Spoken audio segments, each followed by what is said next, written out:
Olá a todos e bem-vindos à continuação do nosso passeio no céu, nas suas estrelas e constelações. Como já vimos, os símbolos têm uma característica. Eles têm uma força e podem transmitir um conhecimento. Então é mesmo importante estudá-los para poder compreender como é que podemos utilizá-los. As estrelas podem nos indicar um caminho na nossa vida espiritual para poder nascer do alto através de uma porta que está ligada à constelação da Ursa Menor e da Estrela Polar, que é a protagonista do encontro de hoje. A Estrela Polar é o ponto fixo no céu setentrional, em volta do qual roda o firmamento inteiro. A estrela que está fixa dia e noite no mar das ilusões e das mudanças, o centro imóvel no meio do mar da vida. É a estrela dos navegantes, dos heróis e peregrinos, que vencendo as suas provas, com a ajuda divina, podem chegar ao porto seguro, a pátria celeste. Atualmente, a desempenhar este papel de estrela polar é a estrela alfa da constelação da Ursa Menor. Constelação que antigamente pertencia à constelação do Dragão, que está aqui ao lado, porque era sendo as suas asas, as asas do dragão. Só no segundo momento é que se tornaram duas constelações e num dos próximos encontros vamos também falar da constelação do Dragão, que é o guardião do polo e de tesouros. Agora acabei de dizer que a estrela polar hoje em dia é a estrela alfa da Ursa Menor. Isto porque nem sempre foi assim. De facto, a nossa Terra roda sobre si mesma como um peão. Um peão roda descrevendo um círculo ao redor de um ponto central. A mesma coisa acontece à nossa Terra, com a nossa Terra. Somente que, neste caso, ela demora cerca de 26 mil anos para descrever este círculo, e durante este tempo o seu eixo aponta para estrelas diferentes, e também quer dizer que em pontos opostos deste círculo. Ou seja, a cerca de cada 3 mil anos, o eixo está inclinado em direções opostas. Pelos estudos de astronomia, sabemos, por exemplo, que numa altura mais antiga, por volta de 18 mil a.C., a estrela polar era desempenhada por Alderamin, que encontra-se aqui, na constelação de Cefeu. Também sabemos que os vikings, durante a navegação, se orientavam com uma estrela da constelação do Camaleopardalis, que encontra-se aqui, que a partir do século XVI passa a pertencer à constelação da Girafa. É só por volta do ano 1000 a.C.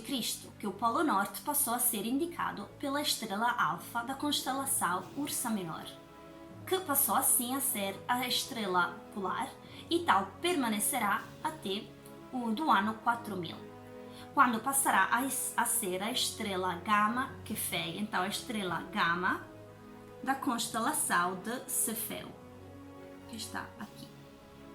Aqui temos a estrela Alfa, Aldemarim, a estrela Beta e a estrela Gama da constelação de Cefeu, para chegar ao ano 14.000 até a estrela Vega da constelação da Lira, que encontra-se aqui. Então, vai ser a estrela Vega que é mais brilhante da constelação da Lira, a estrela polar. Então, como é que os navegantes encontraram a estrela polar no meio de tantas estrelas? Elas nem é tanto brilhante, como podemos ver. Se sabemos reconhecer e localizar a constelação da Ursa Maior, que é uma das mais conhecidas, podemos encontrar também a estrela polar. Podemos fazer assim, podemos olhar para este lado do carro e seguir a linha, traçando como uma linha imaginária, repetindo cerca de 5 vezes, mais ou menos, este segmento, vamos dizer assim, entre as duas estrelas, e vamos encontrar diretamente a estrela polar. Por que é que a chamamos de Alfa?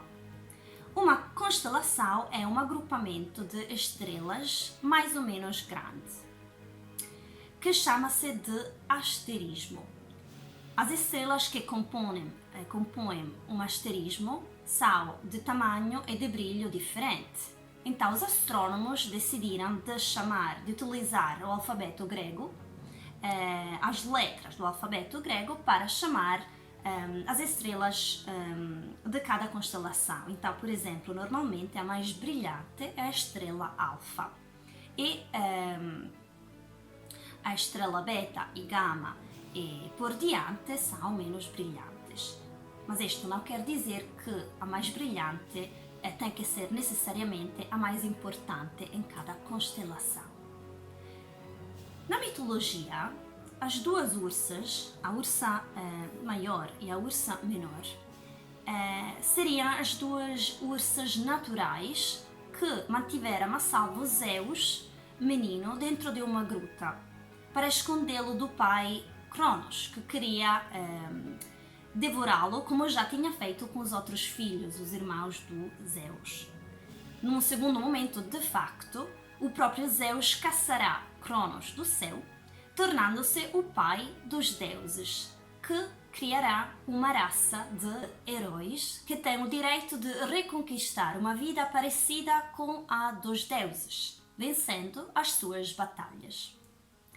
O deus Cronos, Saturno para os romanos, virá a viver entre os homens, na Itália, no Lácio, mais exatamente, chamada pelo poeta Virgílio Saturnia Tellus. Então, a terra de Saturno, instaurando entre os homens a idade do ouro, onde reinava a paz e a abundância, comemorada a cada ano um pouco antes do solstício do inverno. Alguns autores viram um certo paralelismo entre este mito dos Zeus e o nascimento do Jesus menino dentro da gruta, para ser posto a salvo do rei Herodes, de modo a realizar o plano de Deus para a salvação e a redenção da humanidade e da criação toda. A estrela polar está relacionada e envolvida neste simbolismo. Há por detrás dela a ideia da realeza divina e do enviado do céu para que os homens possam sair do mar, deste mar da vida, dos fenômenos, para ceder à realidade, à realeza, por vontade divina. É um ponto fixo, que simboliza o princípio sem forma e sem dimensões de todas as manifestações e que não pode ser afetado por elas. Para Platão era chamado de motor imóvel. É muito interessante ver também o simbolismo da estrela polar em outras culturas, em outros países. Por exemplo, na China, a estrela polar é comparada ao Kyun-céu, o princípio vivente, o nobre entre os nobres, o sábio entre os sábios, ao qual são atribuídas a criação e a conservação e o governo do universo todo, a quem todas as estrelas homenagem. No taoísmo, a estrela polar é chamada de pivot de jade, morada dos imortais. A própria pedra possuía as virtudes de perfeição: a caridade, a justiça, a sinceridade, a sabedoria, a coragem, e era utilizada na alquimia para obter o elixir da imortalidade. No confucionismo, o selo de jade era um sinal de confiança do céu e um símbolo da natureza divina, do poder imperial, diretamente imposta pela vontade do céu. Aquele que reina em força da virtude do céu é similar à estrela polar, permanece imóvel enquanto todas as coisas rodam em volta dele.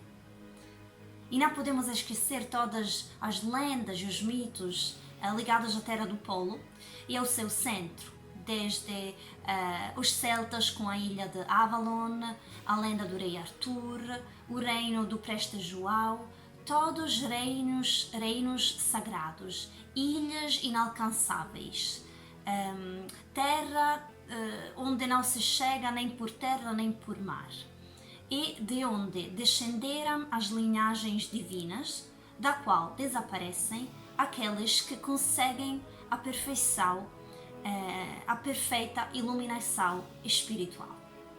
A estrela polar também foi considerada o chefe da armada celeste e o trono de Deus, que na tradição cristã é referente a Maria, que de facto foi escolhida por São Bernardo de Claraval como patrona da Ordem dos Cavaleiros do Templo, junto do Arcanjo Miguel, o príncipe da Armada Celeste, e de São Jorge, o protótipo do cavaleiro terrestre que entra a fazer parte de uma cavalaria celeste.